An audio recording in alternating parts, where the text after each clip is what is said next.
Sir एक कुणाल है जिसने कॉमर्स ले लिए।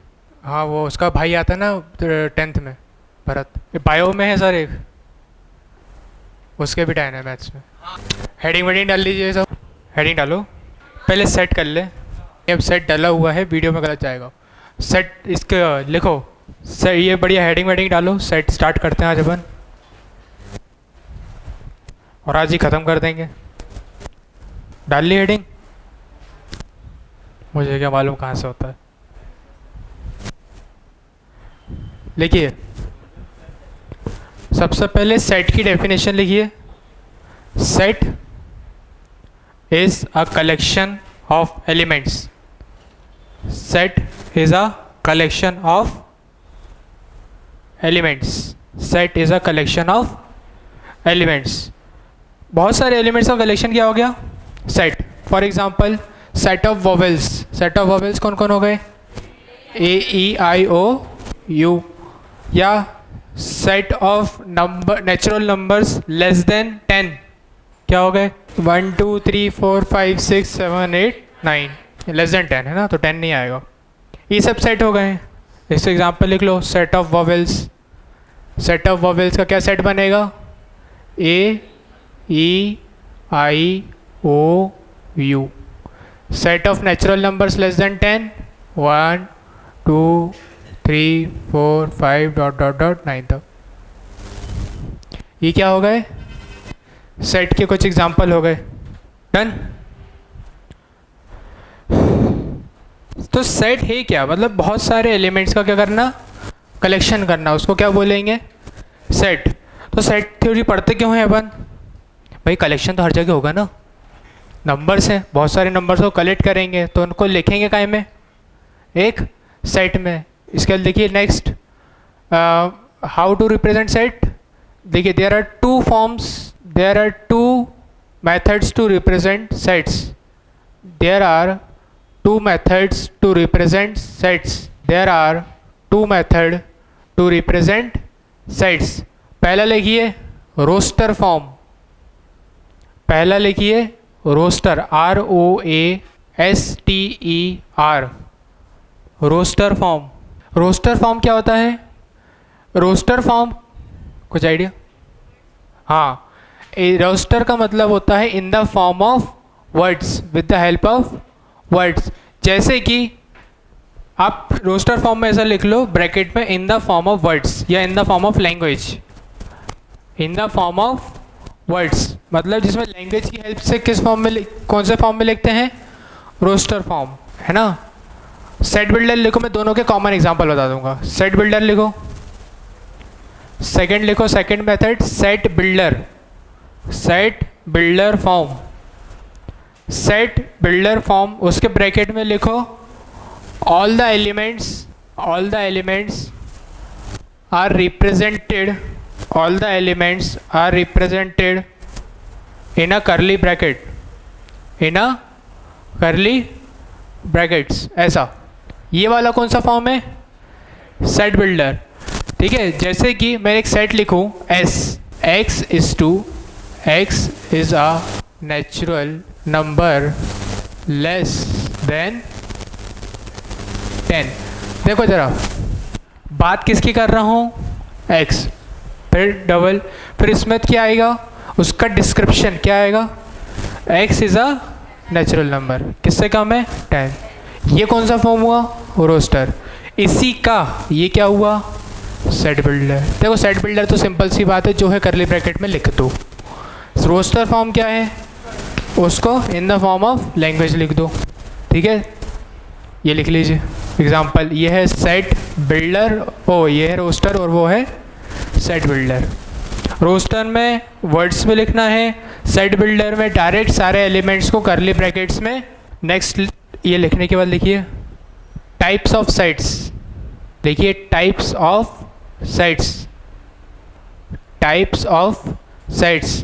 पहला लिखिए empty set, empty sets. Empty set क्या होएगा? Null set.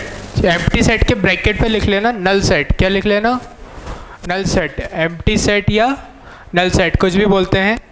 इसका सिंबल होता है फाई। क्या होता है ये? इसकी डेफिनेशन लिखिए। A set which has no element, a set which has no element is called null set या empty set. A set which has no element is called a null set. A set which has no element is called a null set. भाई जिसमें कोई element नहीं है उसे क्या बोलेंगे? Null set. Example देखिए, एग्जाम्पल ये है x is a natural number less than 0। Less than 0 कौन सा नेचुरल नंबर होता है? होता है कोई? नहीं होता ना। नेचुरल नंबर होते हैं स्टार्ट 1 से। तो इसका आंसर क्या हो जाएगा? 5, क्योंकि इसमें कोई भी एलिमेंट नहीं होगा। ये इसका एग्जांपल हो गया। देखिए, हाँ कर्ली ब्रैकेट में कुछ शो नहीं कर पाओगे तुम, 5 लिखना पड़ेगा सर। तो वह है नल और empty sets. Second, singleton sets. नाम से ही पता चल रहा है कितने एलिमेंट्स हैं? एक एलिमेंट। तो इसकी डेफिनेशन क्या लिखोगे आप? Which has 1 element. लिखिए सिंगलटन सेट लिख के, which has 1 element, which has 1 element. ठीक है, नेक्स्ट लिखिए third, finite sets. Finite sets क्या होंगे? जिसमें फाइनाइट नंबर ऑफ एलिमेंट्स हो, मतलब आप गिन सको उन्हें। क्या कर सको? गिन सको। तो which has finite number of elements, which has finite number of elements. ठीक है। अच्छा, फाइनाइट है तो आप गिन सकते हो और आपने गिन भी लिया। गिनने के बाद जो नंबर आया उसे क्या बोलते हैं? कुछ आइडिया?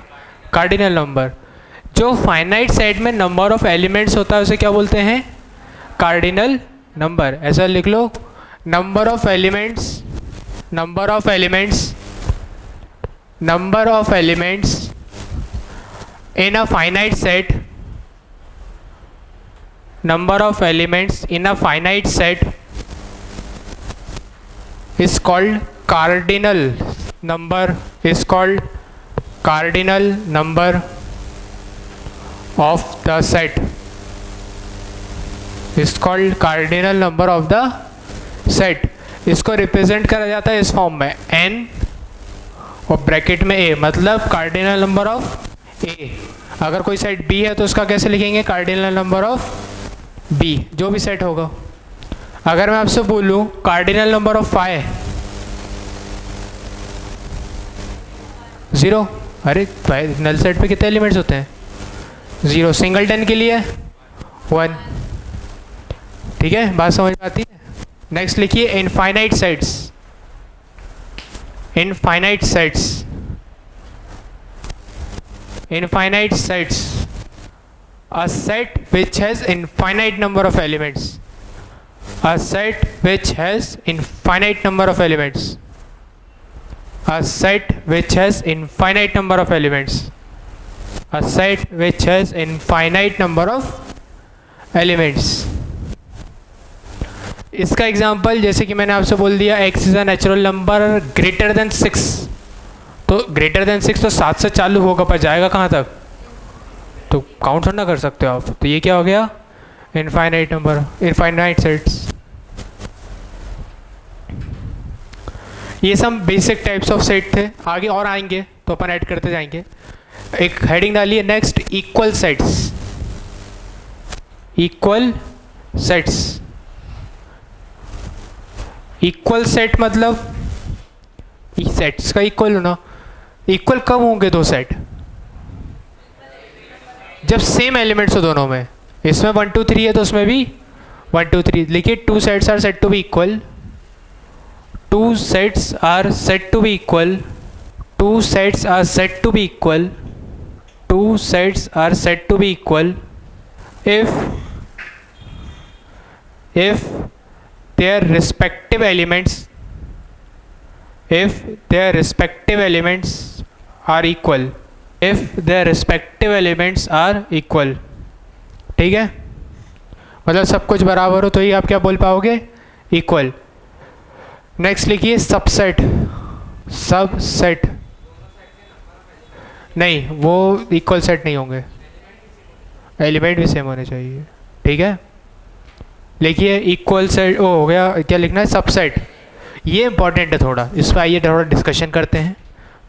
सबसेट पे जरा डिस्कशन। देखिए सबसेट का मतलब होता है किसी सेट का टुकड़ा। क्या होता है, मैं आपको अभी डेफिनेशन लिखवाऊंगा, समझ में नहीं आएगी वो, पहले उस चीज़ को समझो कि वो है क्या। किसी सेट के टुकड़े कर दूं तो वो क्या होंगे, उसके सबसेट। जैसे कि हेडिंग होती है, उसकी क्या होती है फिर, सब हेडिंग, मतलब उसी के अंदर अंदर और हेडिंग आती जाती हैं। जैसे कि एक सेट है ए, 1 2 3 4 और 5, ठीक है। एक सेट बी है 1 2 3, एक सेट सी है 3 4 5, एक सेट डी है जो कि है सिर्फ 1, एक सेट ई है जो कि सिर्फ है सेट 5। ऐसे बहुत सारे सेट होंगे, ये सब के सब क्या होंगे, सबसेट। क्यों होंगे सबसेट, मतलब इसी के ऐसा लग रहा है टुकड़े, 1 2 3 को ले लिया, 4 5 को छोड़ दिया, 3 4 5 को ले लिया और फिर 1 को ले लिया और फिर 5 को ले लिया,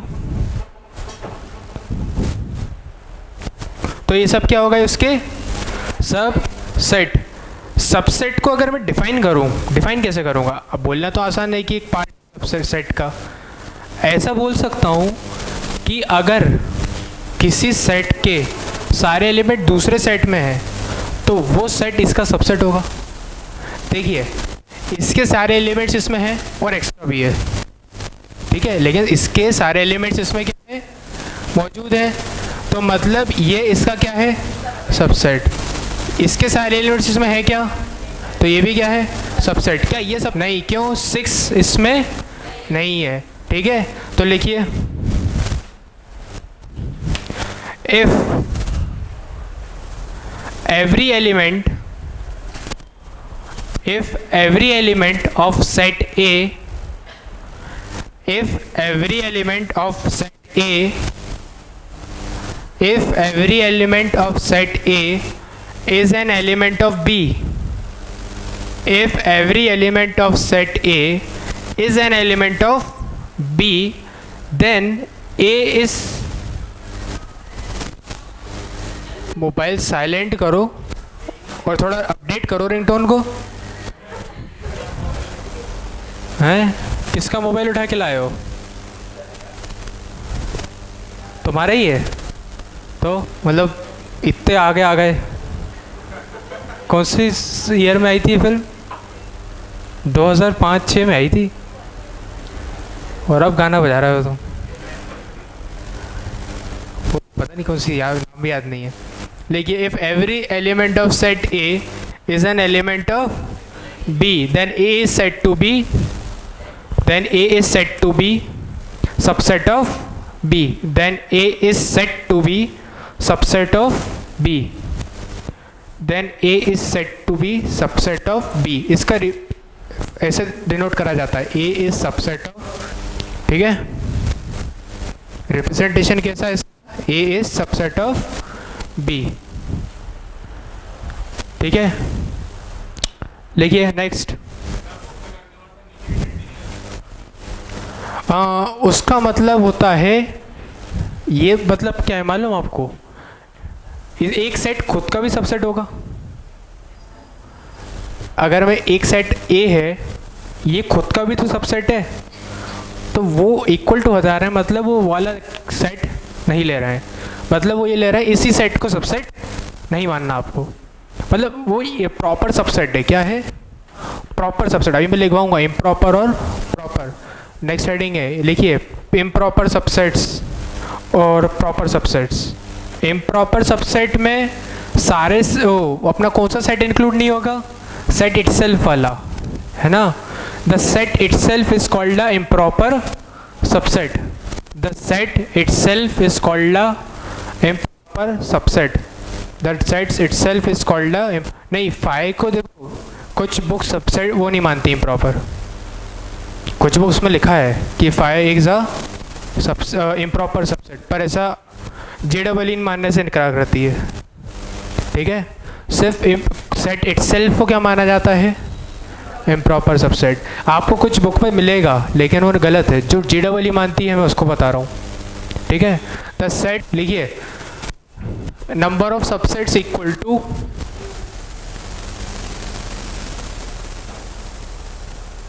टू की पावर एन। एन क्या है? नंबर ऑफ एलिमेंट्स या कार्डिनल नंबर भी बोल सकते हो। टू की पावर एन, एन क्या है? कार्डिनल नंबर ऑफ एलिमेंट्स 5, तो इसमें कितना? 2 की पावर 5, यानी 32 की फॉर्मूला आया से। पीएनसी में जब आप पढ़ लोगे ना कॉम्बिनेशन, 2 मिनट का डेरिवेशन है इसका, तब करा देंगे अपन, है ना। अभी पीएनसी पढ़ा नहीं है तो आएगा नहीं समझ में। तो एन ये क्या आ गया? Number of. इसमें से प्रॉपर कितने होंगे? 2 की पावर एन -1। ठीक है, और एक कौन होगा? इम्प्रॉपर, सेट इटसेल्फ वाला।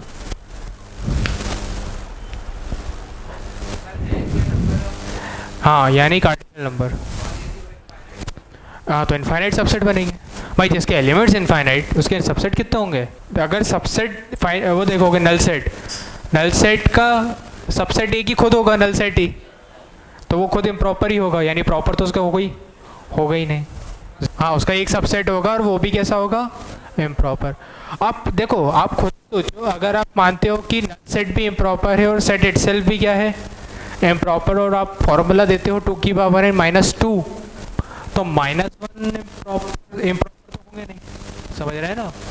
अगर आप 2 की पावर एन -2 देते हैं और इसको नल सेट के लिए वेरीफाई करते हैं, नेगेटिव में चले जाएगा। तो इसलिए जेडबल इसको नल सेट को क्या नहीं मानती? इम्प्रॉपर नहीं मानती। क्या मानती है वो? प्रॉपर। लिखिए एक स्टार लगा के, बात कुछ काम की बात है, स्टार लगा के लिखिए। और मैं लिखवा रहा हूँ, आप बताइए सही होगा कि गलत। Phi is subset of all sets.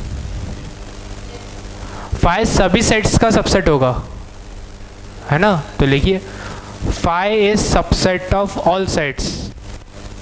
इस दुनिया जहान में जितने सेट आप देखेंगे, फाई सबका क्या होगा? सबसेट।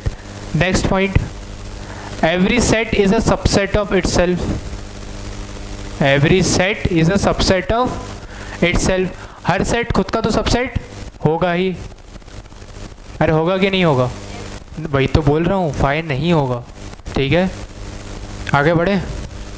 आगे लिखिए, universal set. Universal set. Universe क्या होता है? ब्रह्मांड। हिंदी ट्रांसलेशन नहीं पूछ रहा हूँ, मीनिंग पूछ रहा हूँ। नहीं, इतना मैथ्स नहीं अभी। आप तो सिंपल साइंस की भाषा यूनिवर्स को क्या बोलती है? सब कुछ। सब कुछ। यूनिवर्स मतलब सब कुछ। अगर अर्थ, अपने लिए तो अर्थ सब कुछ है, तो अपन बोलते हैं अर्थ इज आर यूनिवर्स, पर ऐसा है नहीं। यूनिवर्स इससे आगे भी है। अगर यूनिवर्स देखना है आपको कि कितना बड़ा है, अब यूनिवर्स की लोग सोचते हैं बाउंड्रीज कहाँ हैं। अगर ये पूरा बोर्ड, ये अर्थ इसके सामने कितनी लगेगी? इतनी सी, और ये रिमेनिंग यूनिवर्स, और इसके बाहर भी क्या है? यूनिवर्स। यूनिवर्स ही है, देखिए बड़ी चीज़ है यूनिवर्स के सामने। सबसे पहले आपका क्या आता है? घर। घर के बाद मोहल्ला, मोहल्ला के बाद डिस्ट्रिक्ट, डिस्ट्रिक्ट के बाद सिटी, और से मतलब पूरा अपना स्टेट, स्टेट के बाद कंट्री, कंट्री के बाद कॉन्टिनेंट, कॉन्टिनेंट के बाद अर्थ, अर्थ के बाद सोलार सिस्टम, सोलार सिस्टम के बाद मिल्की वे गैलेक्सी। अपन मिल्की वे में रहते हैं, आकाशगंगा इसका नाम है। वो गैलेक्सी के बाद यूनिवर्स। ठीक है, तो मतलब यूनिवर्स एंड है सबका। यूनिवर्सल सेट का मतलब यहाँ पे यूनिवर्स नहीं है। यहाँ मतलब ये है, आप जितनी जितनी बातें कर रहे हो क्वेश्चन में उन सब के सेट का जो यूनिवर्स बना दे वो क्या होगा? यूनिवर्सल। यानी कि ऐसा सेट जो आपके कॉन्टेक्स्ट में, कॉन्टेक्स्ट मतलब क्या होता है? आप जिस सब्जेक्ट पे बात कर रहे हो उस सब्जेक्ट को पूरा ऑक्यूपाई कर ले, वो सेट कौन सा होगा? सब अपना यूनिवर्सल सेट। जैसे कि मैंने 4 सेट बनाए, क्या बनाए? 4 सेट। मैथ्स पढ़ने वालों का, तीसरा केमिस्ट्री, चौथा बायो, जो एक टाइम पे पढ़ रहे थे। सेट मैथ्स का स्टूडेंट्स के नाम से, एक बना दिया फिजिक्स के नाम से, एक बना दिया केमिस्ट्री और बायो के नाम से, और एक सेट बना दिया टोटल स्टूडेंट, जितने भी स्टूडेंट्स यहाँ पे मौजूद हैं वो चारों का क्या कहलाएगा? यूनिवर्सल। यूनिवर्सल ये नहीं है कि ज़िंदगी भर के सारे सेट रख ले, आप जिस सब्जेक्ट की बात कर रहे हो उस सब्जेक्ट के सारे सेट उसमें मौजूद होंगे। बात समझ में आती है? तो लिखिए, if a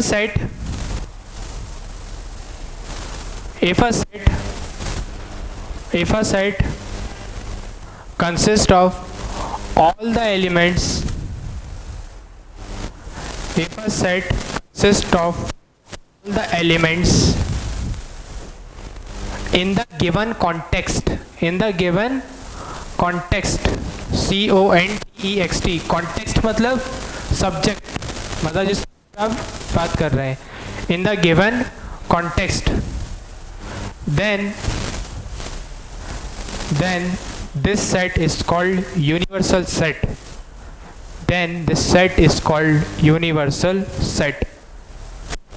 इसका एग्जांपल देखिए। हाँ तो लेकिन नहीं देखो, आप वो गलत बोल रहे हो। इस सेट की सबसेट्स हैं, जैसे 32 बनेंगे, वो भी बोल सकते हो, ऐसी कोई बड़ी बात नहीं है फिर तो। लेकिन यही यूनिवर्सल हो गया। हाँ, ये बोल रहे हो कि तुम इस सारे सबसेट का यूनिवर्सल होगा, हाँ वो भी ठीक है। यूनिवर्सल सेट के सबसेट्स होंगे ये सारे सेट। अब every set is subset of itself, है ना? चलिए लिखिए पावर सेट। पावर सेट का मतलब क्या हो जाएगा? पावर, जिसके पास पावर हो, क्या हो? पावर। ऐसा नहीं है, लिखिए मैं समझा देता हूँ पहले, फिर लिखना आप। जैसे कि कोई सेट ए है, छोटा सा लेते हैं, ज़्यादा बड़ा नहीं लेंगे अपन इसमें। एग्जांपल ए है 1 2 3, क्या है? कितने सबसेट बनेंगे इसके? 8 2 की पावर 3। सारे बता दीजिए क्या क्या होंगे। एक होगा खुद 1, एक तो 5 से चालू करते हैं, 5 1 2 3 1 2 1 3 2 3 1 2 3 के 8 हो गए। कोई बचा तो नहीं? इस सब का एक सेट बना दो, तो ये क्या हो जाएगा? Power set. ठीक है, लिख दीजिए the set of all subsets is called power set. तुम दोनों बढ़िया पीछे बैठ के आराम से बतिया रहे हो। The set of all subsets is called power set. The set of all subsets is called power set. खेल लो तुम मुझसे, लिखा? तो ये टाइप्स ऑफ सेट खत्म होते हैं। देखिए इसके क्वेश्चन डायरेक्ट नहीं आएंगे, ये सब तो मतलब एक डेफिनेशन है, यही नहीं मालूम होगा तो आगे क्या पढ़ेंगे अपन, है ना? और ये इवन आईटी इसमें भी क्या है कि अपन जैसे अपन मेंस या एडवांस दोगे आप, तो उसमें जैसे कि क्वेश्चन कभी सेट का नहीं आएगा, क्वेश्चन आएगा किसी दूसरी चैप्टर का, जैसे आया कोऑर्डिनेट ज्योमेट्री का, लेकिन उसमें आखिरी में पूछा the set of straight lines is आ। अपन को मालूम ही नहीं है ये नल सेट क्या होता है, सिंगलटन क्या होता है, फाइनाइट क्या होता है, पावर सेट क्या होता है, तो अपन कैसे जवाब देंगे? मतलब क्वेश्चन किसी और चैप्टर से आएगा, आखिरी में हो सकता है वो सेट घुसा दे, इससे ज़्यादा सेट की प्रोबेबिलिटी बनती नहीं है। देखिए स्कूल में थोड़ा आता है, थोड़ा 4-5 नंबर का ही आता होगा, कितने का आता है? ज़्यादा आता है। स्कूल वालों के पास और कुछ नहीं है पूछने को, कौन से सेट और इतना सारा पढ़ा देते हैं। तो वो पढ़ाते हैं कि मजाक करते हैं? अच्छे से पढ़ाते हैं, समझ में आ जाता है। गजब है। कौन सा स्कूल है? विंध्याचल एकेडमी। चलिए लिखिए ऑपरेशन ऑन सेट्स। अब सेट्स पे क्या करने हैं? ऑपरेशन। बायोलॉजी वालों को बुलाएं। लिखिए सेट, ऑपरेशन ऑन सेट्स। पहला लिखिए ऑपरेशन यूनियन ऑफ सेट्स। क्या लिखिए? Union of sets. यूनियन मतलब क्या होता है? मिलना, सबका क्या होना? मिलना। लिखिए फर्स्ट यूनियन ऑफ सेट्स, इसका सिंबल यू। क्या होएगा सिंबल? यू। इसमें लिखिए मतलब इसका क्या होता है कि जैसे कि आपका ए है, एक सौ एग्जाम्पल से समझाते हैं, डेफिनेशन फिनेशन थोड़ी है इसकी।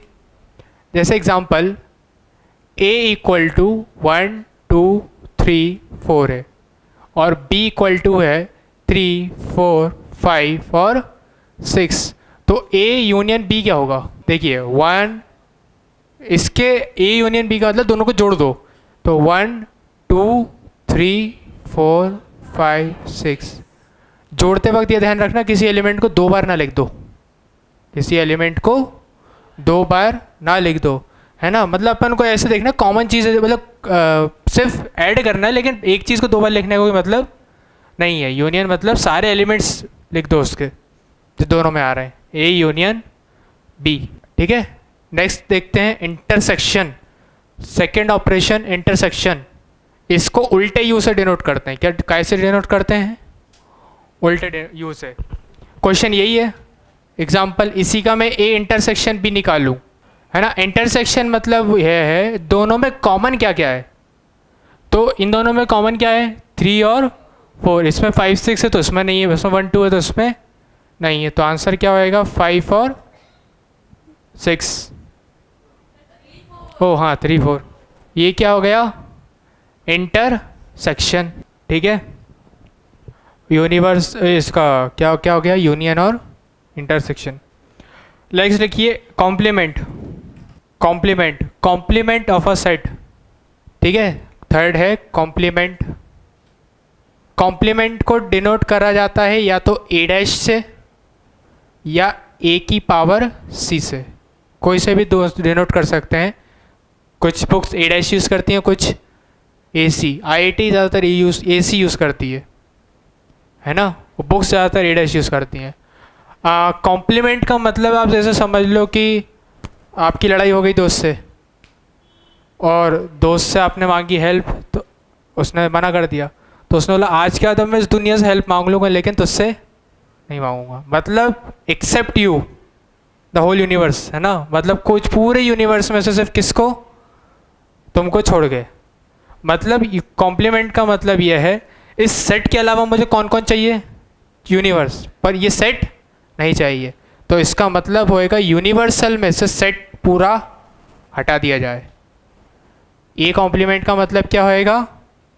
उस यूनिवर्स में से पूरा एक सेट हटा दिया जाए, वो सेट मुझे चाहिए ही नहीं, है ना। सबको खुशी आ गई, कल ही लड़ाई हुई, परसों ही लड़ाई हुई, कभी ना कभी तो सबकी होती रहती है। हाँ, अब ए का कॉम्प्लीमेंट निकाल रहे हैं तो यही हटेगा।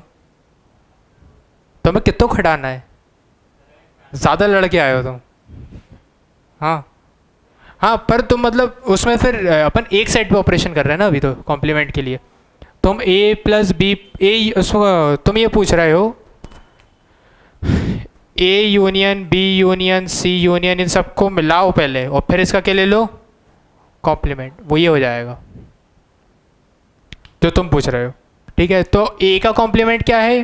पूरा यूनिवर्स, लेकिन एक्सेप्ट ए। अगर इसका एग्जांपल देखें ये कॉम्प्लीमेंट का, जैसे कि सेट ए है 1 2 3, सेट बी है 4 5, सेट सी है 6 7 8, ठीक है, सेट डी है 10। तो यूनिवर्सल सेट अगर मैं लिखूँ 1 2 3 4 5 6 7 8 10, और तुम्हारी दुश्मनी किससे हुई? ए से। किससे हो गई दुश्मनी? तो ए कॉम्प्लीमेंट क्या हो जाएगा? इस सेट में से जितने जितने एक एलिमेंट से सारा हटा दो। 1 2 3 गया तो बचा क्या? 4 5 6 7 8, और क्या होता? कुछ नहीं होता। हाँ भाई, ए से दुश्मनी कर ली, मतलब ये तुमसे हेल्प नहीं मांगूंगा। अब मानो कोई दोस्त से तुमने हेल्प मांगी और वो तुमसे हेल्प मांगने वाला है, तो हम उससे भी नहीं मांगेंगे, मतलब तुम तक पहुँचेंगे ही नहीं हम। समझ रहे हो? ए कॉम्प्लीमेंट मतलब ए के सारे एलिमेंट्स हटाना है। आप तो सिंपल ही समझो। अब बेचारे बी कुर्बान हो रहा है तो हम क्या कर सकते हैं? हाँ, यूनिवर्सल सेट का कॉम्प्लीमेंट, तुम यूनिवर्स ही नहीं चाहिए, मतलब अब मुझे इस दुनिया से नाते ही नहीं है, अब मैं मरने जा रहा हूँ, तो फिर क्या बचेगा? कुछ नहीं, नल सेट।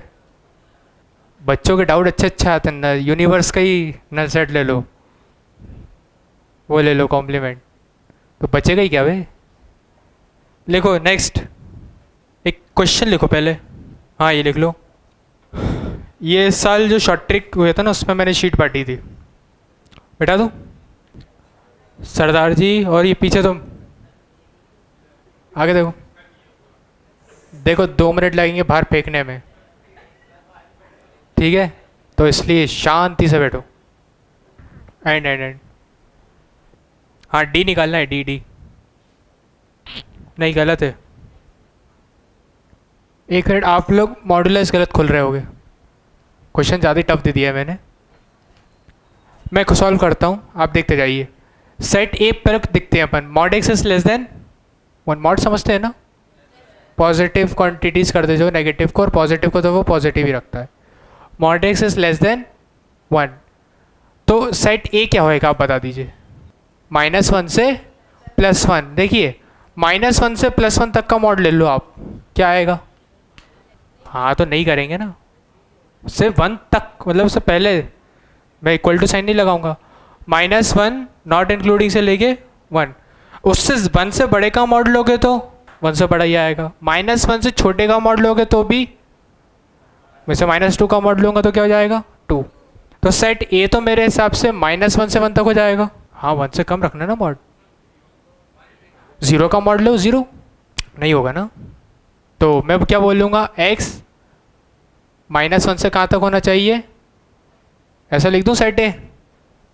सेट बी की अगर अपन देखें तो mod of x -1 is greater than और इक्वल टू, आप x -1 को स्टार मानो, क्या मानो? मॉड ऑफ स्टार 1 से बड़ा होना चाहिए, तो स्टार को या तो 1 से बड़ा रखो या -1 से छोटा रखो। स्टार को या तो 1 से बड़ा रखो या इस 1 से -1 से छोटा रखो, तभी तो उसका मॉड 1 से बड़ा होगा। तो ऐसा बोल दूं कि सेट बी जो होगा वो होगा या तो x -1 को 1 से बड़ा रखो, यानी कि x को 2 से बड़ा रखो। ऐसा बोल दूं x -1 इज ग्रेटर देन 1, -1 उधर क्या होता है, x बड़ा होना चाहिए कैसे, या x -1 should be less than -1, तो -1 से -1 कैंसिल, यानी कि x should be less than 0। या तो x को 2 से बड़ा रखना पड़ेगा या 0 से कम, हाँ उसमें इक्वल टू आएगा, ठीक है? A यूनियन B, आइए A यूनियन B देखते हैं। पहले पीछे से चालू करते हैं। देखो यूनियन है, ऐड करना है, ये बोल रहा है लेस देन और इक्वल टू 0, मतलब -∞ से अगर अपन आएंगे 0 तक तो चलेगा। -1 से लेके 1 तक तो ये पूरी कर देगा, यानी 0 से आप 1 तक भी जा सकते हो। इसके बाद ये क्या बोल रहा है? 2, 1 से 2 तक के कहीं भी एलिमेंट्स हैं, यूनियन लेना है ना। यूनियन मतलब क्या होता है? दोनों को मिला देना है। मिला दोगे तो पहले तो -0 से कम तक के लिए तो ये है कि x की वैल्यू लेस देन 0, तो बढ़िया आओ बिल्कुल -∞ से 0 तक। फिर -1 से 1 तक है ये, तो मतलब 0 से 1 तक तो साथ देगा ना। तो ये हो गया -∞ से लेके 1 तक, और 2 से बड़ा भी चलेगा, लेकिन 1 से 2 कुछ है क्या? नहीं है ना। 1 से 2 के बीच में कुछ है क्या? नहीं है। तो इसको ऐसा बोल दूं कि जो A यूनियन B होगा ये ऑल रियल नंबर होगा एक्सेप्ट 1 से लेके 2, ऐसा बोल दूं।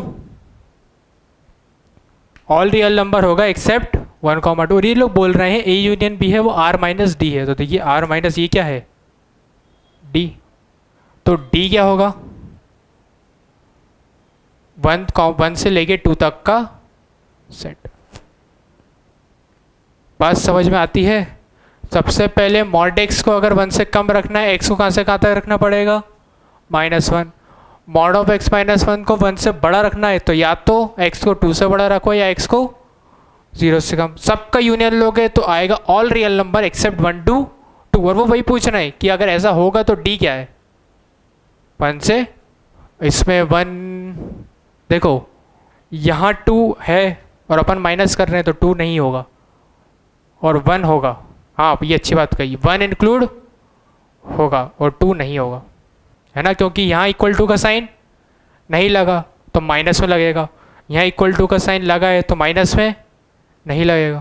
ये अभी क्या इनइक्वालिटीज़ आपने अच्छे से अभी पढ़ी नहीं है और मैंने एकदम से क्वेश्चन फेंक दिया। अब ये शीट जो बनी है ये तो उन लोगों के लिए बनी है जो मेंस निकाल चुके हैं, उनके लिए थी शीट, एडवांस जो देने वाले थे। हाँ ना, बी के एलिमेंट्स का यूनियन नहीं, बी के एलिमेंट्स हैं सारे, x 0 से कम और 2 से बड़े। यूनियन लेना, इंटरसेक्शन नहीं, जोड़ना है उन्हें। कोई चीज़ जोड़ के 0 कैसे हो सकती है? कॉमन नहीं लेना, जोड़ना है। इंटरसेक्शन ले रहे हो तुम सोच रहे हो 0 से कम और 2 से ज़्यादा में क्या कॉमन है? कॉमन थोड़ा लेना है, ऐड करना है। चलिए लिखिए आगे। मैं एक चीज़ लिखवाना भूल गया हूँ पीछे, कार्डिनल नंबर के टाइम पर, अभी लिख लीजिए उसको स्टार लगा के, स्टार लगा के लिखिए। अगर दो सेट का कार्डिनल नंबर सेम हो जाए, क्या हो जाए? Same cardinal number. क्या इसको इक्वल सेट बोलेंगे? नहीं, ये पूछा भी था किसी ने कि नंबर ऑफ एलिमेंट्स बराबर हो जाए। नंबर ऑफ एलिमेंट्स नहीं, एग्जैक्टली क्या होने चाहिए एलिमेंट्स? अगर नंबर ऑफ एलिमेंट्स इक्वल हो जाए तो उसको बोलते हैं इक्विवेलेंट सेट्स। क्या बोलते हैं? देखिए, if two sets have same cardinal number, if two sets have same cardinal number, then the sets are called equivalent sets. If two sets have the same cardinal number, then the sets are called equivalent sets. Then the sets are called equivalent sets. बात समझ में आती है? लिखिए some theorems, कुछ theorems लिखवाते हैं। लिखिए, पहली De Morgan law, Morgan MORGAN, लड़के तो समझ गए होंगे इयान मॉर्गन से हैं। D Morgan loss, D Morgan loss, बड़े इंपॉर्टेंट लॉ है ये। A यूनियन B का होल कॉम्प्लीमेंट, क्या कहते हैं आप? क्या होगा? इसको याद करने का तरीका देखिए क्या है, इसको C से डोनेट करते हैं, ज़्यादा सही रहेगा। A यूनियन B का होल क्या लेना है? कॉम्प्लीमेंट। तो कॉम्प्लीमेंट ऐसा ही याद करो, इसके अंदर घुसेगा तो क्या हो जाएगा? A कॉम्प्लीमेंट, B के अंदर घुसेगा तो B कॉम्प्लीमेंट, और इसके अंदर भी घुसेगा तो उसको उल्टा कर देगा। याद हो जाएगा? अगर मैं ये बोलूँ A इंटरसेक्शन B का कॉम्प्लीमेंट, तो क्या बोलते हो? इन सब के डेरिवेशन आप खुद करेंगे अभी, जब मैं आपको क्या पढ़ा दूंगा, वन डायग्राम, आप खुद कर सकते हैं।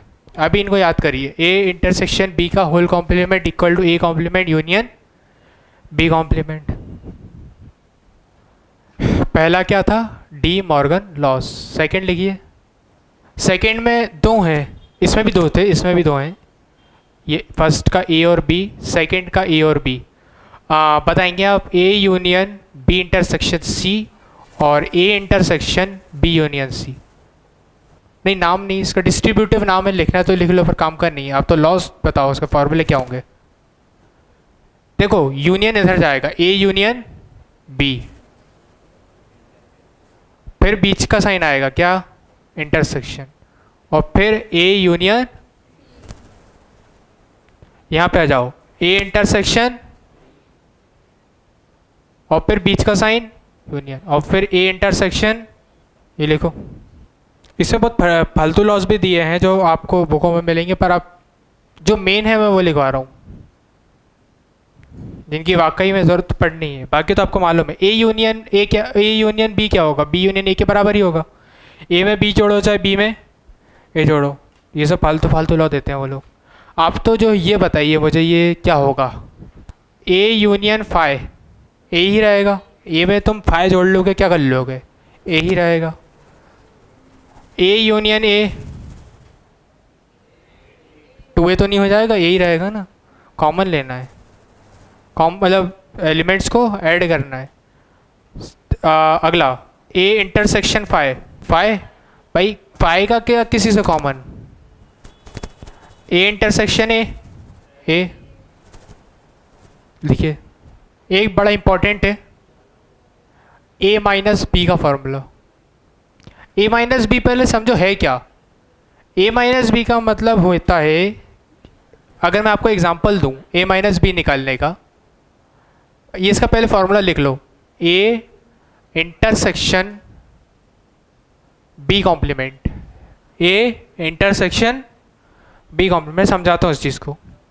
ए minus B equal to A intersection B complement. अब इसका मतलब क्या है देखो, ए है मानो, लेट एग्जांपल लेते हैं अपन, ए इक्वल टू 1 2 3 4 और 5, बी है आपका 3 4 5 6 7, और मैं आपसे पूछूं ए माइनस बी, इसका मतलब क्या है, ए के सारे एलिमेंट्स लिखना है। क्या किसके लिखना है, एक्सेप्ट वो जो बी में है, एक्सेप्ट वो जो बी में है। तो ए के सारे एलिमेंट लिखना है, बी वाले नहीं लिखना। तो ऐसा कौन कौन है जो ए में भी है और बी में भी है, तो आंसर क्या हो जाएगा इसका, ए के सारे एलिमेंट बस वो नहीं लिखने जो बी में भी। तो आंसर क्या हो जाएगा 1, 2। अब माइनस करने की चक्कर मत सोचना कि 3 4 5 कट गए तो आंसर हो गया 1 2 -6 -7, है ना, ऐसा नहीं है। इसका मतलब क्या है, ए के तो सारे एलिमेंट लिखना है और बी के जो एलिमेंट्स कॉमन है वो क्या करने हैं, हटाने हैं।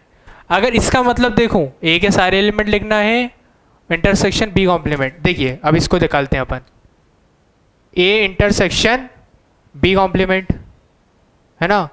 तो असल में यहाँ पे कोई यूनिवर्सल सेट होगा, है ना, उसका आप जब यूनिवर्सल सेट से इसको माइनस करोगे तो उसमें ये सारे एलिमेंट्स नहीं होंगे, और इंटरसेक्शन लोगे, क्या लोगे, इंटरसेक्शन, ये सारे एलिमेंट्स नहीं होंगे, और यूनिवर्सल सेट में तो सब कुछ होता है। तो जब उसका इंटरसेक्शन लोगे तो उसमें से 3 4 5 नहीं होंगे, 1 2 तो होंगे, ठीक है, और इंटरसेक्शन ले रहे हो तो इसका भी आंसर क्या आएगा 1, 2। ये एक काम करो इसको और अच्छे से समझने के लिए, मान लो यूनिवर्सल सेट है 1 2 3 4 से लेके 10 तक, कहाँ तक है 10 तक, इसको मान सकता हूँ मैं यूनिवर्सल सेट। देखिए ए के सारे एलिमेंट भी है, बी के भी हैं और एक्स्ट्रा ही हैं, उसमें मान लीजिए कोई सेट सी का भी होंगे एलिमेंट्स। अगर मैं u माइनस ए करूँ तो क्या ये मेरा u माइनस बी करूँ तो क्या ये मेरा b कॉम्प्लीमेंट हो जाएगा। कॉम्प्लीमेंट की डेफिनेशन तो यही थी, u माइनस बी।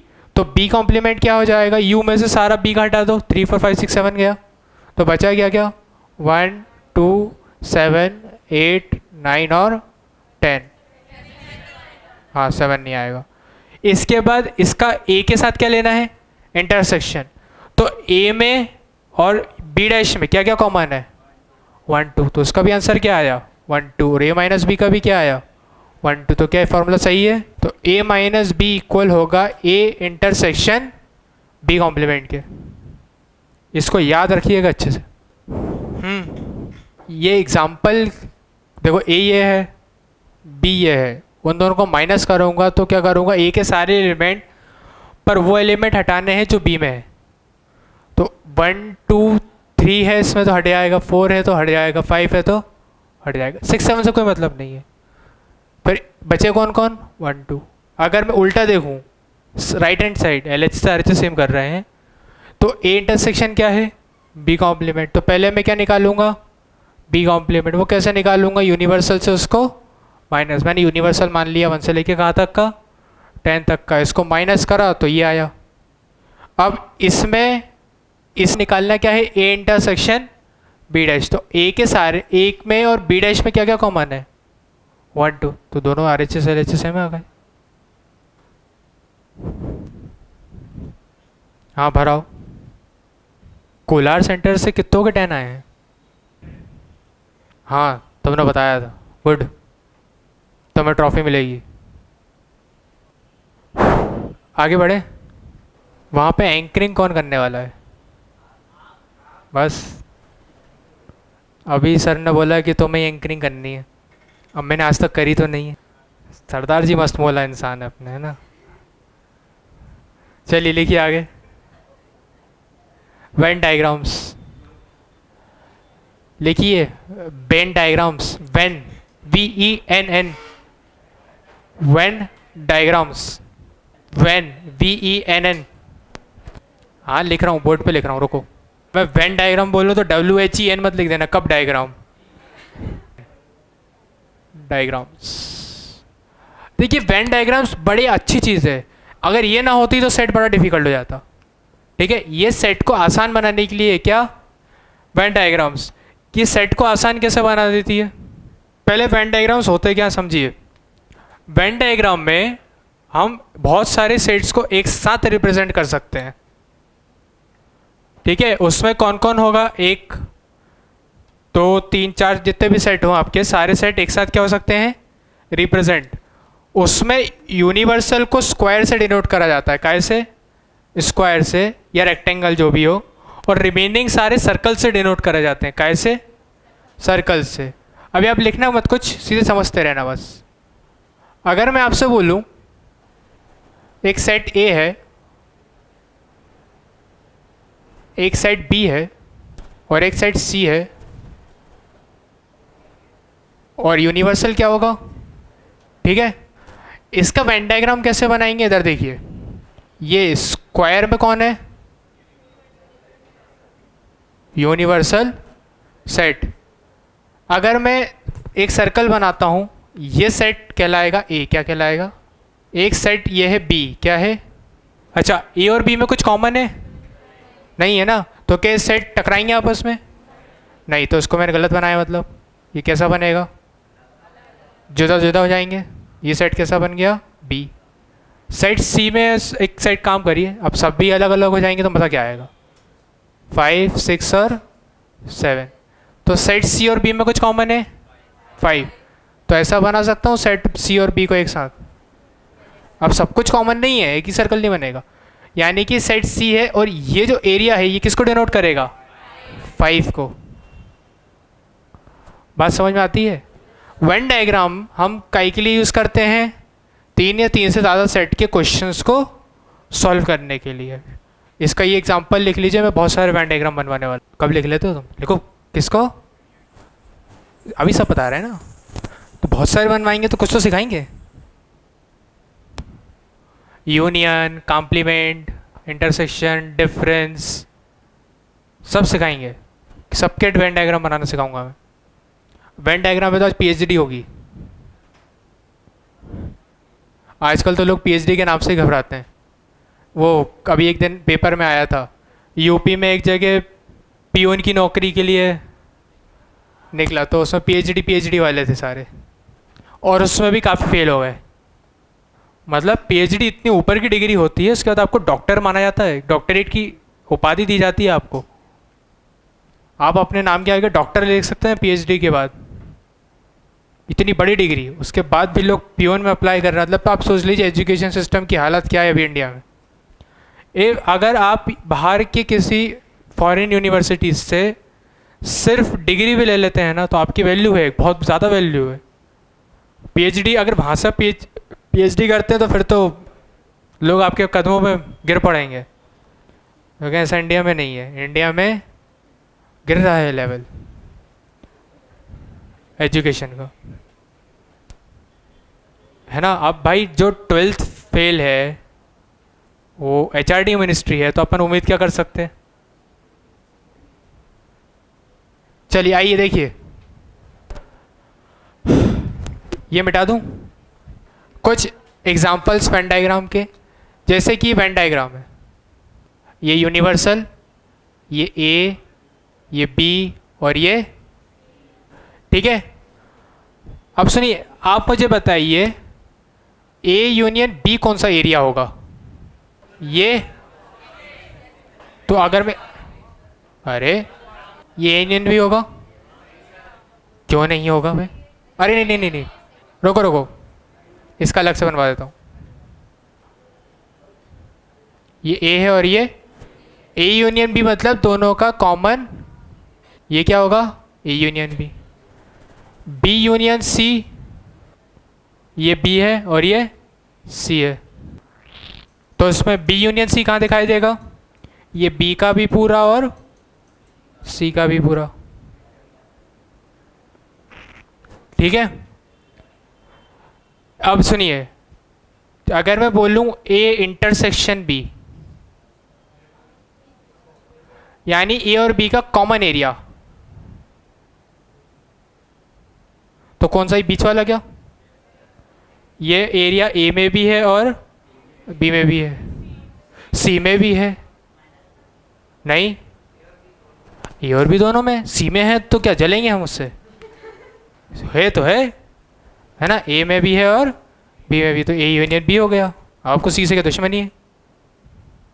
नहीं है ना। अब वो है तो खुशी की बात उसके लिए, अपने लिए क्या। अगर मैं पूछूं बी इंटरसेक्शन सी, तो बी और सी का कॉमन एरिया कौन सा हो जाएगा? ये ए वाला हटाएंगे तो नहीं हटाएंगे ना। अगर मैं आपसे पूछूं A intersection B intersection C, अब आ जाइए ज़रा, अब वो एरिया लेना है जो ए में भी हो, बी में भी हो और सी में भी हो। डन। बनाइए 1 2 3 4 5 6 डायग्राम बनाइए। वेन डायग्राम बनाने के बाद असल में है वही ये फॉर्मूले, पर इसके आंसर किसके निकालने हैं आपको। मैं 4 5 लिख रहा हूँ, वो फॉर्मूले लिस्ट में जाएंगे, उसको क्वेश्चन लिस्ट में मत डालना, फॉर्मूला लिस्ट में जाएंगे, लेकिन वो फॉर्मूले डिराइव आपको करने हैं। मैं सिर्फ क्वेश्चन लिखते जा रहा हूँ, आप इसको डिराइव करेंगे। एक बार क्लास में एक प्रिंसिपल आए, उन्होंने बोला मैथ्स कितने लोग, ये मैथ्स वाले कितने, तो 50 बच्चे टोटल थे उस क्लास में, मैथ्स वाले कितने, तो 30 लोगों ने हाथ उठाया। कितने लोगों ने? फिर उन्होंने बोला साइंस वाले कितने हैं, तो 25 लोगों ने हाथ उठाया। तो कितने हो गए? 55। तो टीचर बेहोश हो गया, ये बच्चे तो 50 हैं, तो ये 55 कैसे हो रहे हैं? तो कैसा कैसे? 5 बच्चे क्या हैं? कॉमन है। क्या है? 5 बच्चे कॉमन। तो अगर मैं ए यूनियन बी निकालना चाहूँगा तो उसमें मुझे कॉमन एलिमेंट्स को क्या करना पड़ेगा? माइनस। ठीक है, ये मिटा दूँ, ये राइट लेफ्ट साइड तो मिटा दूँ, वो भी नहीं। सरदार जी तुम्हारा कितना CGPA बना? 8.6। और मैथ्स में 9। अभी पूछ रहा हूँ मैं CGPA, बाद में कोई भी नहीं पूछने वाला है। आपके घर वाले बोलते हैं 10th पढ़ लो, CGPA बना लो, कुछ नहीं पूछता दुनिया में, है ना। CBSE की मार्कशीट की तो अब कोई वैल्यू नहीं रही 10th की। CBSE की मार्कशीट कोई भी, मतलब फ्यूचर में सिर्फ 3 लोग ही पूछने वाले हैं। मतलब 10th की मार्कशीट मम्मी पापा और एक वाइफ, 3 लोग हो गए। कभी कभी वाइफ से झगड़ा हो जाता तो वो बोलती है ना कि मेरे 10th में इतने % थे, तो फिर तुम बताते हो 10 CGPA। अरे तुम टीवी भी नहीं देखते मालूम। तो उसके अलावा जन्मों में तो कुछ नहीं पूछने वाला। अगर आपका IIT में सिलेक्शन हो जाता है तो 12th की भी कोई नहीं पूछने वाला, ठीक है। लेकिन अगर आप प्राइवेट इंटरव्यूज़ में बैठते हैं तो फिर अब जरूर पूछते हैं वो 12th की। पर इन केस अगर आप IITs में कैंपस में बैठते हैं तो फिर वो 12th की मार्कशीट को ऐसे फेंक देते उठा के। और जब गवर्नमेंट जॉब्स के लिए जाते हैं तो वो कॉलेज की मार्कशीट भी ऐसे फेंक देते हैं, नहीं चाहिए। उनका खुद का एग्ज़ाम होता है और वहीं खुद का इंटरव्यू होता है, उसी में उनको मालूम है बच्चा हमें क्या मतलब क्या क्या करके आया है। अब देखो 12th के एग्ज़ाम, तो अब जो IITs 12th के मार्क्स जोड़ रहे थे ना, IIT के प्रोफेसर्स उसके खिलाफ थे। वो तो ऊपर से नेताओं का दबदबा था कि नहीं 12th की मार्क्स भी जोड़िए, नहीं तो क्या जोड़ते हो, उनको मतलब ही नहीं ना, स्कूल से कोई मतलब ही नहीं रखना उन्हें। अच्छे लोग हों वो, उनको मालूम है कितने हालत गिरे हुए हैं, कैसे कैसे लोग 9 10 आ जाते हैं और कितने अच्छे लोग रह जाते हैं। असल में स्कूल से ही फ़र्क पड़ता है, टीचर्स के सामने इंप्रेशन बनाने से ही फ़र्क पड़ता है ना। अब आपका टीचर्स के सामने इंप्रेशन ख़राब हुआ, उसने CGPA काट लिया, तो ये तो गलत है ना, इसमें पार्शियलिटी हो गई। अब आप 9 10 में मस्ती नहीं करोगे तो कब करोगे? जॉब मिलने के बाद। तो वो तो, ये बताइए N यूनियन B क्या होगा? ये 3 बताइए आप तो अभी। N क्या है? Number of elements. A union B में कितने एलिमेंट्स होंगे? हाँ, अरे पहला तो बताओ। देखो A और B ठीक है। ए और बी का एरिया क्या होगा ये पूरा, तो उसमें मैं ए का एरिया ऐड करूंगा, बी का एरिया ऐड करूंगा, और ये बीच वाला क्यों माइनस, दो बार ऐड हो गया ना, तो दो बार थोड़ा ऐड करना है, कितनी बार ऐड करना है, एक बार। तो ये क्या होगा, n A plus n B minus n A intersection B. ये शेड करा था ना ऐसा, नहीं पूरा शेड कर दिया था ऐसा। हाँ अरे मैं क्या कह रहा हूँ आप समझे नहीं, ए का एरिया ऐड करो, बी का एरिया ऐड करो, ये एरिया भी ऐड करना है, पर ये दो बार हो गया ना। तुमसे देखो ये एक खेत मानो तुम, ये खेत और ये खेत, और तुमसे पूछा टोटल ज़मीन कितनी है, इसकी ज़मीन का एरिया प्लस इसकी ज़मीन का एरिया, ये बीच वाली का एरिया कितनी बार ऐड कर दिया, ऐड एक ही बार करना है, दो बार कर दोगे तो वो गलत हो जाएगा। कितनी बार ऐड करना है, एक बार। अब तुम दो बार ऐड कर दिया ना, बीच वाला एरिया होगा लेकिन एक बार होगा, तो इसलिए मैंने उसे एक बार क्या कर दिया, माइनस।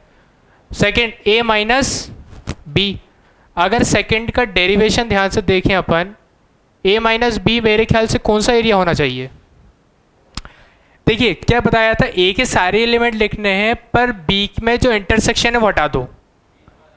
तो देखो ए का सारा एरिया बस ये जो इसके साथ कॉमन है वो क्या करना है, हटाना है, मतलब अब ए बी से बिल्कुल जुदा हो जाएगा, ऐसा हो जाएगा। तो ऐसा लिख सकता हूँ कि ए का पूरा एरिया ले लो, माइनस कर दो क्या, इतना एरिया, और ये कौन है, ए इंटरसेक्शन बी, तो इसको ऐसा बोल सकता हूँ n A minus n A intersection. आइए तीन वालों में अब आता है question, A union B union C. बस किया तो करके दिखाइए, अरे सर के आगे भी तो बोलो, नहीं गलत बोल दिया तो गलत।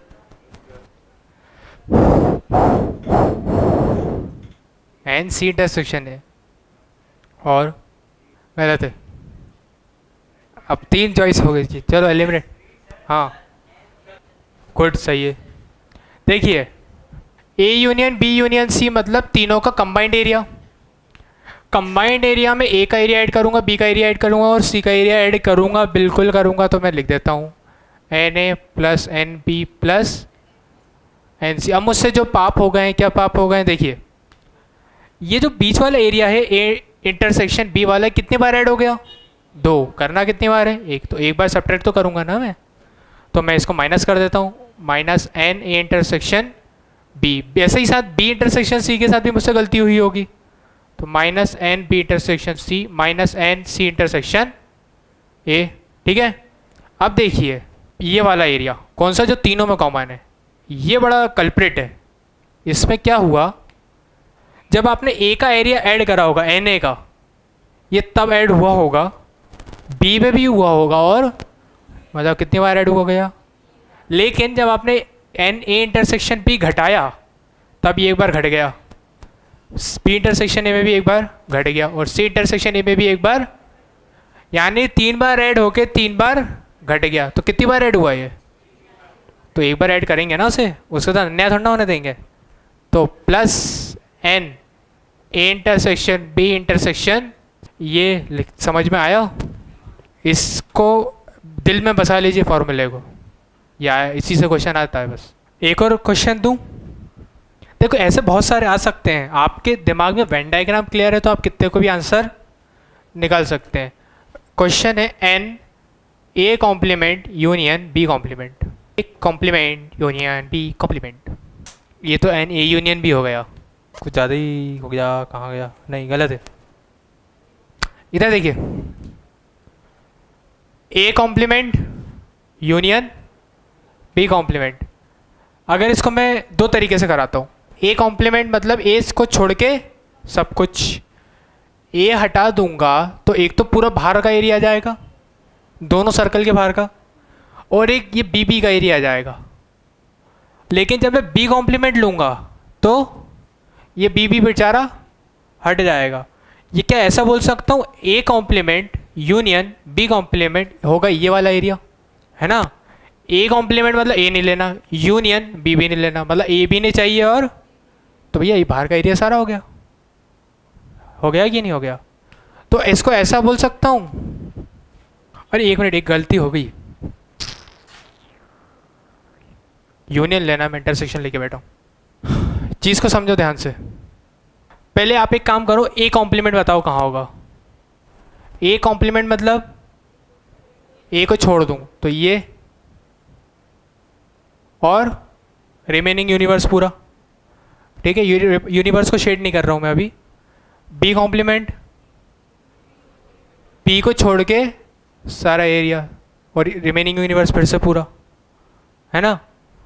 तो यानी कि मुझे ये एरिया निकाल, अब इसका क्या लेना है, यूनियन। क्या लेना है, किस किस का, इसका और यूनिवर्स भी है, तो उसमें एक तो पूरा यूनिवर्स आ जाएगा, है ना। ऐसा आप बोल सकते हो कि यार यूनिवर्स तो पूरा आ रहा है, लेकिन बस ये कौन नहीं आ रहा, ये नहीं आ रहा, और इसको क्या बोलते हैं, ए इंटरसेक्शन।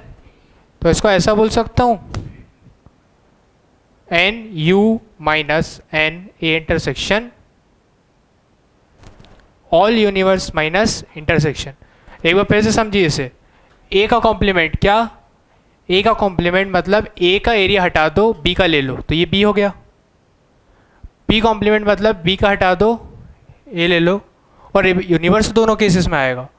तो इसको थोक में क्या बोल सकते हैं, पूरा यूनिवर्स ले लो और ये मत लो। इसकी दूसरी मेथड ये देखिए, याद करिए मैंने क्या बताया था कि ए इंटरसेक्शन बी का होल कॉम्प्लीमेंट क्या होता है, ए कॉम्प्लीमेंट यूनियन, अरे बताया था कॉम्प्लीमेंट अंदर जाएगा, ठीक है।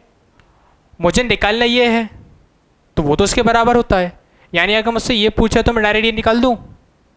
और ए इंटरसेक्शन बी को मन में मानिए स्टार, क्या मानिए, स्टार का कॉम्प्लीमेंट मतलब पूरा यूनिवर्स माइनस स्टार, स्टार का कॉम्प्लीमेंट मतलब पूरा यूनिवर्स माइनस, तो पूरा यूनिवर्स माइनस, यही तो स्टार था। बात समझ में आती है। क्वेश्चन लिखना इसके बाद, ये सब लिखने के बाद, इसके बाद अपन करीबन एक आध महीने बाद ही मिलेंगे, क्योंकि अभी मैं जाऊंगा बाहर ट्रिप, तो 15 दिन की तो ट्रिप है, और 5 दिन अभी निकल जाएंगे, तो उसमें कोई क्लास अगले संडे तक रहेगी नहीं। लिखिए,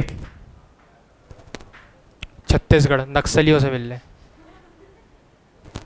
हाँ सही में छत्तीसगढ़ जा रहा हूँ नक्सलवादियों पर रिसर्च करने, उनसे मिलना है, कौन कौन सी गन इस्तेमाल करते हैं। नहीं गारंटी नहीं है, इंश्योरेंस करा के जा रहा हूँ। नहीं असल में मैं वहाँ पे जो भिलाई में स्टील प्लांट है ना, वहाँ पे ट्रेनिंग के लिए सिलेक्शन हुआ है, तो वहाँ जा रहा हूँ। हम लोगों का क्या होता है कि फाइनल ईयर में ट्रेनिंग करनी होती है, तो वहाँ मैंने अपना रेज्यूमे डाला था, तो उन्होंने कर लिया अब सिलेक्ट। तो वहाँ उन्होंने 15 दिन के लिए इंडस्ट्री विज़िट के लिए बुलाया है, तो वो इंडस्ट्री 15 दिन के लिए बताएंगे कि इंडस्ट्री में पूरा विज़िट कराएंगे, मशीन वशीन दिखाएंगे। तो बहुत बड़ी कंपनी, मतलब पूरा एमपी की जो पावर आती है वहीं से आती है, भिलाई से। हाँ नहीं Bhilai steel plant, Bhilai steel plant, steel power plant जो है ना। लिखिए क्वेश्चन, लिखिए in a group of 1000 people, in a group of 1000 people there are 750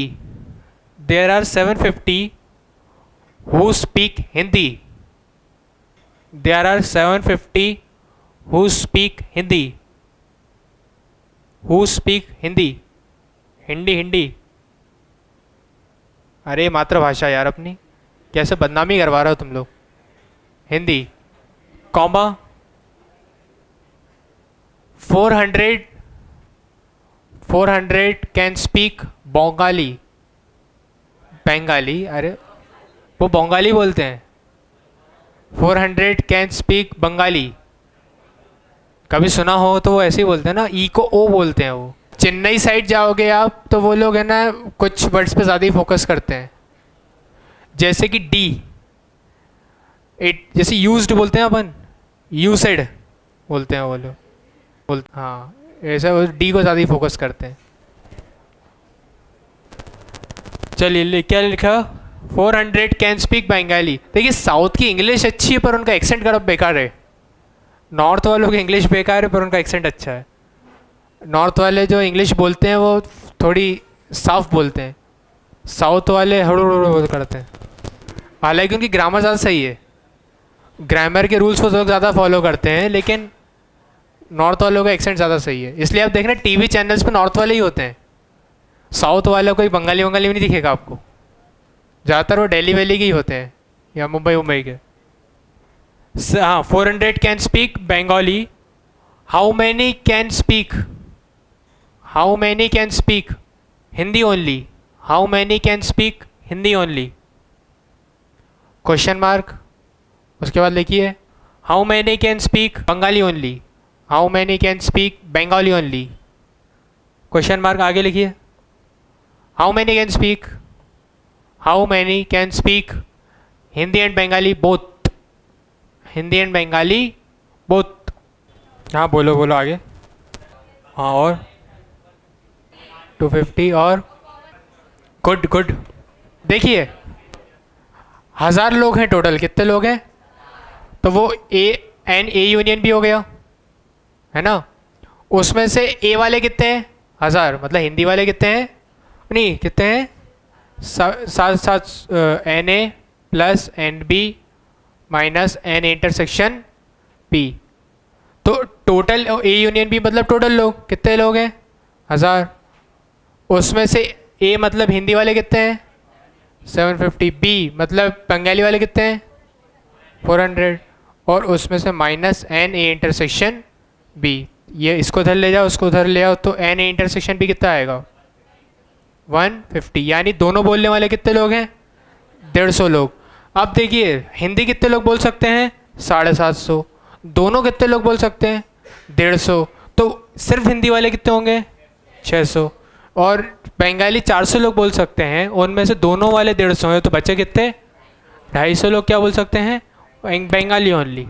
एक क्वेश्चन दे रहा हूँ IIT JEE एडवांस में आया है वो क्वेश्चन, पर शायद उस क्वेश्चन में कुछ करेक्शन है शायद से, अब देखते हैं हो जाता है तो ठीक, राम भरोसे। लास्ट टाइम जब मैंने इस क्वेश्चन को कराया था शायद करेक्शन कराया था मैंने, याद नहीं है मुझे अब। ये एक काम करिए इस पर करेक्शन हो सकता है मैं जैसा दूसरा बोल रहा हूँ। लेकिन अ class has 175 students, a class has 175 students, 175 बच्चे हैं एक क्लास में, उनमें से ऐसा लिखिए मैथमेटिक्स 100 लोग पढ़ते हैं, मैथमेटिक्स लिख के 100 लिखिए, नीचे लाइन वाइज लिखते जाइए, mathematics 100, physics 70, physics 70, chemistry 40, chemistry वाले 40 हैं, इतने कैसे हो गए, mathematics and physics, mathematics and physics 30, mathematics और फिजिक्स दोनों पढ़ने वाले कितने हैं 30, mathematics and chemistry, mathematics and chemistry 28, mathematics and chemistry 28, physics and chemistry 23, physics and chemistry 23, mathematics physics and chemistry तीनों पढ़ने वाले हैं 18, सब तो दे दिए इनने। How many students, how many students have offered, how many students have offered maths only, सिर्फ maths पढ़ने वाले कितने बच्चे हैं। ये क्वेश्चन फालतू तड़प दिया, बहुत आसान है ये तो, ऑप्शन में ही नहीं है, थोड़ी सी गड़बड़ है, तुमने पकड़ा सही है क्वेश्चन को लेकिन एक चीज़ भूल गए, अब मुझे क्या मालूम, मैथमेटिक्स वाले 100 है, मतलब उसमें फिजिक्स वाले भी इंक्लूड होंगे, केमिस्ट्री, और उसके मैथमेटिक्स अलोन वाले 152। क्या खा के आए हो तुम आज, उसको माइनस करना है, उसका भी आया था 42, उसने भी ये गलती करी है, और 42 ऑप्शन में भी है, मेंस का क्वेश्चन है, ऑप्शन तो वो अच्छे से बना देते हैं, लगा बी ऑप्शन 42 है। काफ़ी डेटा का ज़रूरत ही नहीं है, सिर्फ कुछ ही डेटा की ज़रूरत है इसमें, इसमें बोल रहा हूँ ना क्वेश्चन बहुत टफ बनाया जा सकता था, आसान है, फिर भी आप लोग एक जगह मात खा रहे हो। आपके पास इतना टाइम है जितनी देर में बोर्ड बिठा दूँ, गुड गलत है, हाँ सरदार जी पास आ रहे हो तुम, आप ज़रा सा दिमाग लगाइए, देखिए आप टाइम हो चुका, गुड। सही है 60। देखिए कैसे आएगा 60। मैथमेटिक्स वाले कितने हैं? 100। इसका एरिया 100 है और ये इस कोई ज़रूरत नहीं है रिमेनिंग एरिया की। आप तो मुझे बताओ मैथमेटिक्स अलोन का एरिया कौन सा होगा? ये वाला। बच्चे गलती क्या कर रहे थे, आपने सोचा ए का एरिया है, उसमें से ये एरिया हटा देता हूँ और ये एरिया हटा देता हूँ। आप सही कर रहे थे, 42 आंसर काफ़ी ना दिया। बीच वाला एरिया कितनी बार हटा दिया? एक बार ऐड नहीं करोगे अगर से? नहीं नहीं, हाँ 2 बार हटा दिया। देखो आपने उसे कितनी बार हटा दिया? 2 बार। उसको वैसे चाहिए नहीं मुझे वो एरिया, मुझे वो एरिया नहीं चाहिए, पर आपने 2 बार तो नहीं हटाओ, 1 बार हटाओ ना। तो आपने 2 बार हटा के तो पाप कर दिया ना। तो ये एरिया कितना है? 100। उसमें से मैं ये एरिया हटाने वाला हूँ, ये कितना है? मैथ्स और फिजिक्स कॉमन वाला 30 माइनस ये एरिया हटाना है मैथ्स और केमिस्ट्री वाला 28।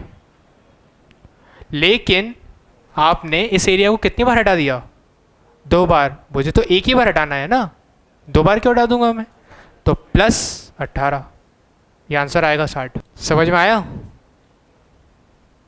क्वेश्चन पकड़ सही लिया था लोगों ने, लेकिन उसमें प्लस 18 करना भूल जा रहे थे आप, वही गलत समझ रहे हो तुम। मैं इस एरिया को हटाऊंगा, हटाना है इस एरिया को, 2 बार नहीं हटाना। कितनी बार हटाना है भाई? इस एरिया से दुश्मनी है तुम्हें तो क्या 2 बार माइनस कर दोगे? कितनी बार माइनस करोगे? लेकिन तुमने इसको और इसको हटाने के चक्कर में उसको कितनी बार हटा दिया? तो एक बार तो ऐड करो ईमानदारी से। लिखिए अगला क्वेश्चन। एक कुछ चीज़ें लिख लीजिए, लिखिए disjoint sets. Disjoint sets, disjoint. Disjoint का मतलब क्या होएगा? जो जॉइन नहीं है, यानी उनमें इंटरसेक्शन नहीं है। यानी कि अगर ए और बी डिसजॉइंट हैं तो आप क्या बोलोगे? ए इंटरसेक्शन बी क्या होगा? फाई। ऐसा लिख लीजिए,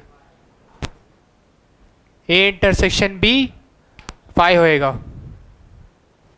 नेक्स्ट लिखिए symmetric difference. Symmetric difference of 2 sets. Symmetric difference of 2 sets, इसको डेल्टा से डिनोट करा जाता है, ए डेल्टा बी। इसका मतलब होता है ए माइनस बी करिए और बी माइनस ए करिए, और उसका क्या ले लीजिए? ए माइनस बी करिए और बी माइनस ए करिए, और दोनों का क्या ले लीजिए? एक सा एग्जाम्पल लें अपन। बताइए ए डेल्टा बी क्या आएगा? देखिए इसमें क्या करना है, सबसे पहले ए माइनस बी बताइए। तो ए के सारे एलिमेंट बस बी वाले हटा दो, तो 1 2 3 बचा, 4 5 तो चला गया, कुर्बान हो गया हो। तो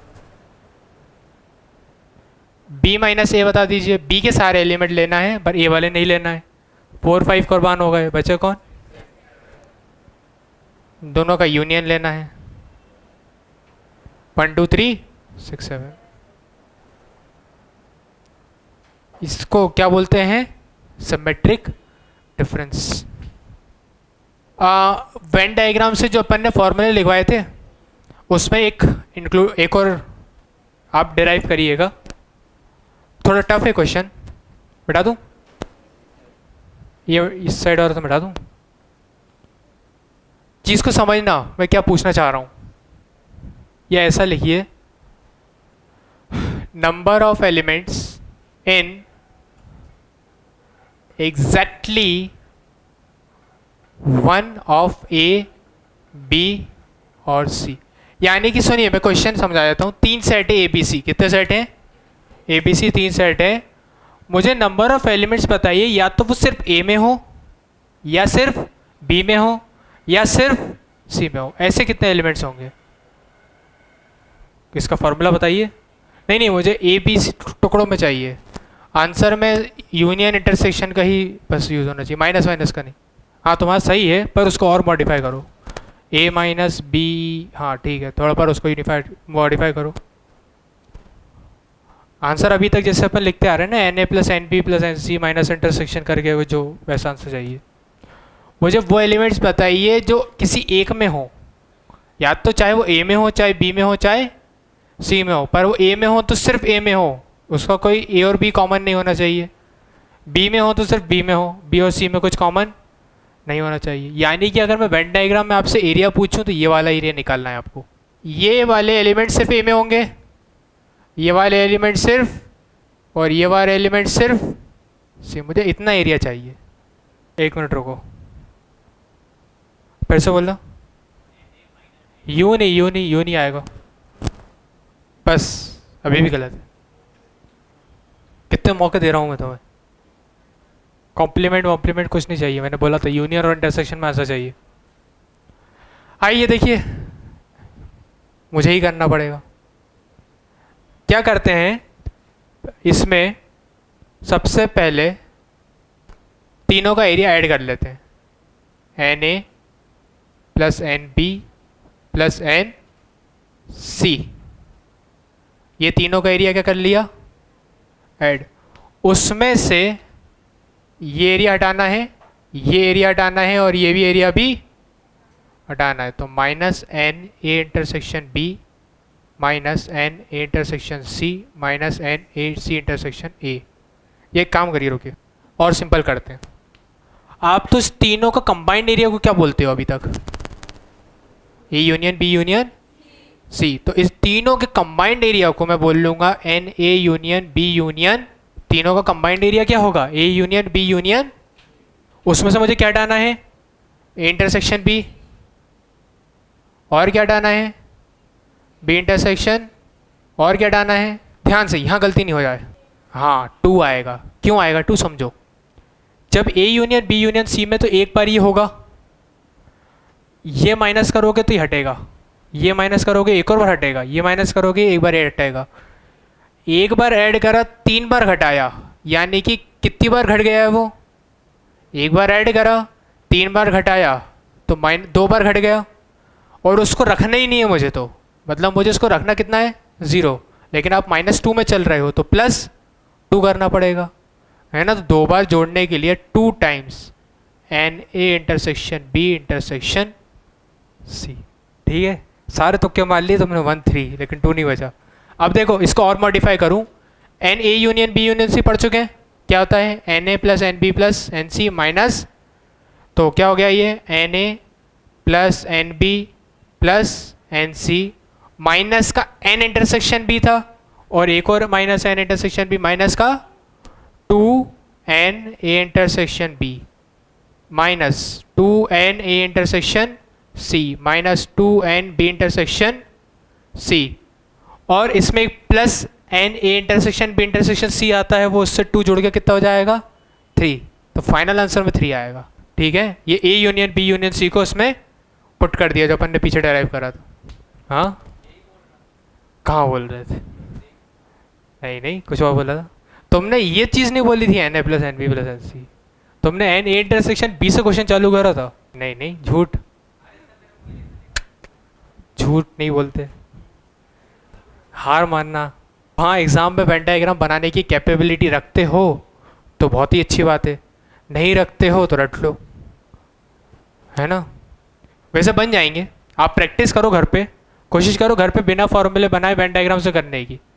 अगर सक्सेस मिलती है तो फिर एग्ज़ाम में वेन डायग्राम के भरोसे चले आना, नहीं मिलती तो फिर फॉर्मूले याद कर लेना।